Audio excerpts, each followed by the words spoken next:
Hello everyone and welcome to another video. Now despite the differences we have when it comes to hardware, one thing in common are the minimum requirements for the games. Now here on this channel, low spec, cheap and slightly older components are always our focus, and it's always fun to check them out. But as I said, we don't all share the same hardware. However, with the minimum requirements for the games always staying the same, I thought it would be interesting in today's video to actually focus more on that side of things. So this is 5 great games that you can play on almost any PC. Now the following games aren't in any particular order, they're just 5 of my favourites that should be playable on just about any PC or laptop. But of course I'll be listing the minimum specs required for every game as well so that you can make sure. So let's get into it. Now first up we have the original Mafia game. Set in the 1930s, you play Tommy Angelo, a taxi driver trying to make a living on the streets of Lost Heaven, which is based, I believe, on New York City during the period of Prohibition. It's a third-person open-world sandbox game that sees Tommy unwittingly get involved with the Salieri crime family, quickly rising through the ranks to become a made man. Now this game is a classic and the open world is very fun to explore. Best of all, you only need a Pentium 3 or Athlon XP 1600 Plus with 128MB of RAM and a 16MB GPU to play it. Next up we have GTA San Andreas, another open world sandbox game that I'm sure many of you have probably played. You play CJ or Cole Johnson, who flies home from Liberty City to San Andreas after the news that your mum has been killed. Upon arrival, you're threatened to be framed for murder by corrupt police officers unless you work for them, and you've also sort of got to re-establish your old gang along the way. During your time in San Andreas, you'll explore recreations of Los Angeles, San Francisco and Las Vegas, and you'll be following an excellent plot that bases some missions on real-life events, such as riots, gang wars, and the exposure of the police force in LA during the 1990s. This game requires a 1GHz Pentium 3 or Athlon CPU, 256MB of RAM, and a 64MB graphics card. Next up we have Portal. Here you play as a young woman named Chell, who is trapped within a science complex designed by AI that has gone rogue.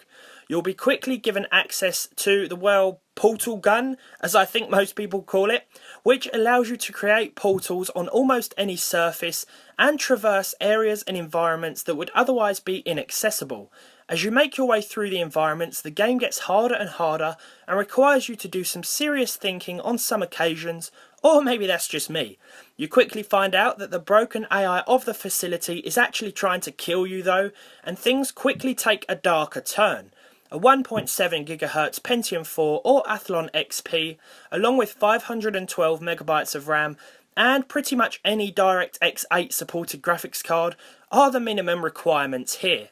Now a list of great games wouldn't be a list of great games without mentioning the Elder Scrolls. Now in this case it's Morrowind, as not only is it a very good game, but I've never encountered a PC that couldn't run it.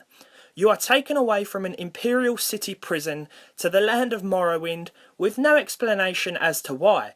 The main quest centres on you being a prophecy and the protector of Morrowind, but as with all Elder Scrolls games, you're free to do what you wish and when, in an exciting and interactive open world that is full of side quests and interesting characters. If you like the newer Elder Scrolls titles like Skyrim for example, but your PC can't quite handle it, then this may be the one to go with. Oblivion is good as well, but in my opinion this one is better, and it requires less power spec-wise, with only a 500MHz Pentium 3, Celeron or Athlon, and 256MB of RAM with a 32MB GPU. Now last but by no means least we have Half-Life 2. Now shamefully I'd never played this game when it first came out, but firing it up for the first time a couple of days ago was definitely an exciting experience. Whilst the first game is good and will also run well on almost any system, this one is excellent. Half-Life 2 opens up with you playing as Gordon Freeman, arriving by train in City 17, which is under control of an interdimensional empire known as the Combine. You quickly learn of events that took place between the first and second game. Half-Life 2 is a first-person shooter with varied enemies and environments, made all the more fun by the gravity gun, which can manipulate objects and help you solve in-game puzzles. Without giving too much away in terms of plot, the game offers a pretty unique experience, and it's no surprise that gamers are calling for a third in the series. You'll need a 1.7 GHz CPU, 512 MB of RAM, and a DirectX 8 supported graphics card for this one.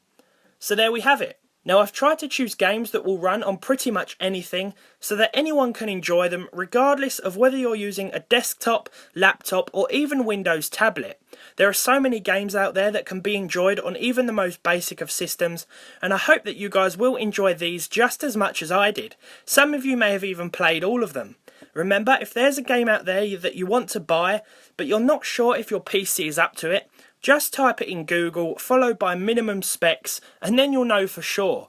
And of course, if you have any other low spec games that you've played, or you know run very well on slightly lower end systems, then don't forget to put them down in the comment section below.